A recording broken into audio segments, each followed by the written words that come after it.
કદાચ તમે ઇન્ટરનેટ ની અંદર કે યુટ્યુબ ની અંદર એક પ્રસંગ સાંભળ્યો હશે અથવા તો જોયો હશે, જેનું નામ છે વોલ્ટર ડેવિસ. આ વોલ્ટર ડેવિસ છોકરો 9 વર્ષનો હતો ત્યારે લકવા થયો. લકવા થાય એટલે સ્વાભાવિક રીતે ખુરશીમાં જ બેસવાનું હોય અને ચાલી શકે એવી કોઈ શક્યતા ન હતી. પણ એક વખત એવું બન્યું કે ન્યૂઝપેપર એટલે કે છાપું એના ઘરે આવતું હતું અને છાપું આ છોકરાએ વાંચ્યું. વાંચતા સરસ આવડતું હતું. વાંચ્યું એની અંદર ઓલિમ્પિક્સના રેકોર્ડ્સ બધા હતા અને એની માતાને કહ્યું કે માં, મારે પણ ઓલિમ્પિકમાં ભાગ લેવો છે અને ગોલ્ડ મેડલ મેળવવો છે.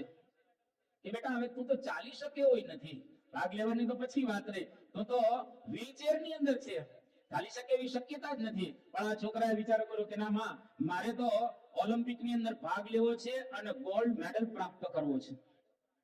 ધીરે ધીરે વ્હીલચેર છોડી દીધી અને ધીરે ધીરે લકવાગ્રસ્ત હતો, ચાલવાનો પ્રારંભ કર્યો.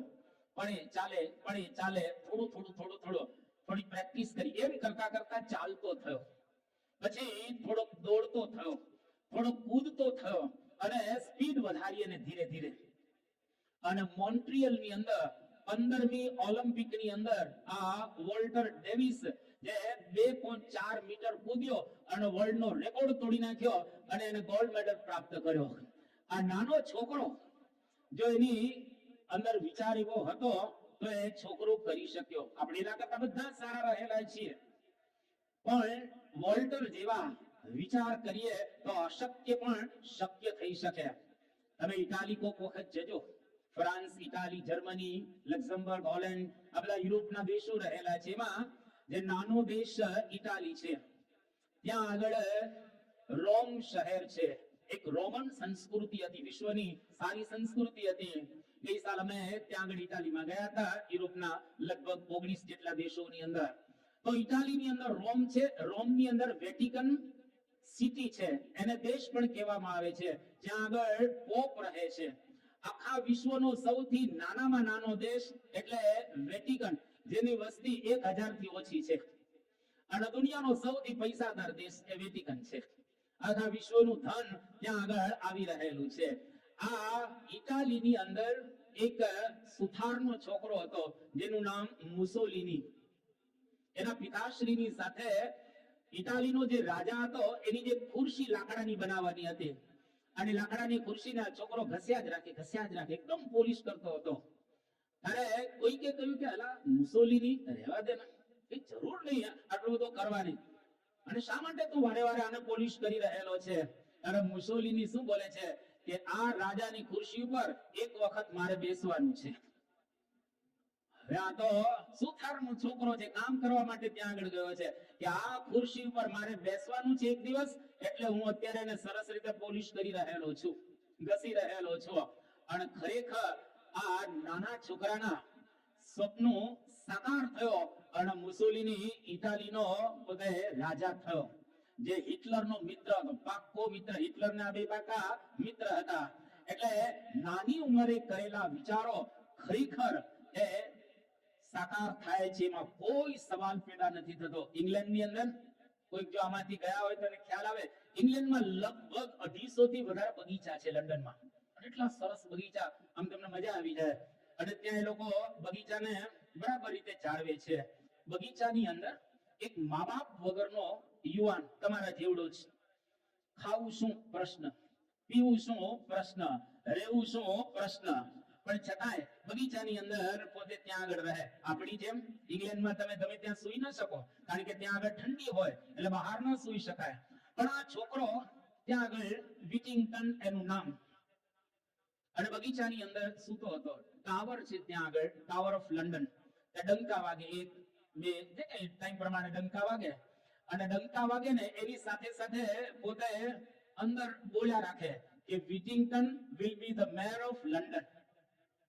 ત્યાં વિટિંગટન અત્યારે બગીચાની અંદર છે, પણ એક વખત લંડનનો મેયર થશે. હવે એક તો મા બાપ વગરનો છોકરો ક્યાં મેયર થવાનો હતો, પણ એક સમાનો એવો આવ્યો કે વિટિંગટન લંડનનો મેયર થયો. એક વખત નહીં, 3 વખત મેયર થયો. જો માણસે વિચાર કર્યો તો ખરેખર એ સાકાર થયો. એક વખત એક 50 વર્ષના ભાઈ દુકાને ખરીદી કરવા ગયા અને ખરીદી શેની કરવા ગયા? એના દીકરાને સાથે લઈને ગયા હતા. ખરીદી સ્લેટની કરવા ગયા, પાર્ટીની ખરીદી. એના દીકરાએ પૂછ્યું કે દાદા આ પાર્ટી કોના માટે, આ સ્લેટ કોના માટે તમે ખરીદો? કે મારા માટે. કે કેમ? તો કે હું હવે ભણવાનો છું. 50 વર્ષની ઉંમરે અને ભણવાનું હવે તમે શરૂ કરો? કે હા, કારણ કે હું બાળપણની અંદર બરાબર ન ભણી શક્યો, યુવાની અવસ્થા જ્યારે આવી ત્યારે પણ બરાબર ન ભણી શક્યો, મારે હવે ભણવું છે.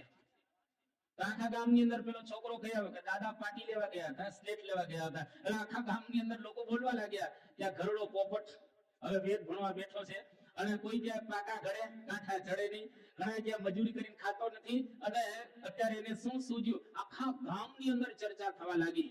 પણ આ આર્કરાઇટ એને વિચાર કર્યો કે ના, મારે તો કોઈ પણ સંજોગોની અંદર ભણવું છે. અને સારામાં સારું 50 વર્ષની ઉંમરે એબીસીડી થી પ્રારંભ કરે છે, 1 2 3 4 થી પ્રારંભ કરે છે અને અદ્ભુત ભણ્યા, રિસર્ચ કર્યો અને રૂ કાંતવાનું વોટર ફ્રેમ નામનું મશીન એને શોધ્યો અને દુનિયાને એક નવા મશીનની એને ભેટ આપી. 50 વર્ષની ઉંમરે પણ જો તમે વિચાર કરો તો એ વિચાર સાકાર થાય છે. એટલા માટે એક કવિએ બહુ સરસ વાત કરી કે ઢૂંઢને વાલે કો દુનિયા નહીં મિલતી હૈ. એને આપણે ઉલટાવીને જો કેવું તો એમ કહી શકીએ કે વિચાર કરને વાલે કો દુનિયા નહીં મિલતી હૈ. જો તમે વિચાર કરો તો ખરેખર પ્રાપ્ત થઈ શકે, એમાં કોઈ શંકાને સ્થાન રહેલું નથી. આજથી થોડા લગભગ આપણે કહીએ 1969 એ વખતે ચંદ્રલોકની ધરતી પર માણસ ઉતરે એ કલ્પના જ હતી, પણ ઉતર્યો ને. તમે કોઈક વખત ઇંગ્લેન્ડ અને ફ્રાન્સની વચ્ચે જજો, દરિયો છે, 35 માઇલનો દરિયો છે. એની નીચે નેપોલિયન બોનાપાર્ટ સંકલ્પ કરીને ગયા હતા કે આ નીચે ટનલ ખોદાય. અશક્ય. કોઈ દિવસ દરિયાની નીચે 300 ફૂટ એક ટનલ ખોદાય અને ઇંગ્લેન્ડ અને ફ્રાન્સ વચ્ચે જે લાંબુ અંતર છે એ ટૂંકું થઈ જાય, એવી કોને કલ્પના હોય? પણ જો શક્ય થયું છે.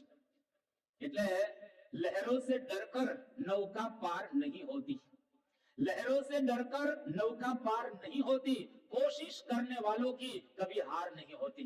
જે લોકો કોશિશ કરે, જે લોકો વિચાર કરે, એના માટે કોઈ દિવસ ક્યારેય એ હારી જ ન શકે, હંમેશા જીતી જ શકે એ વાસ્તવિકતા રહેલી છે. એટલા માટે કોઈ દિવસ ક્યારેય નાના વિચાર કરવા નહીં.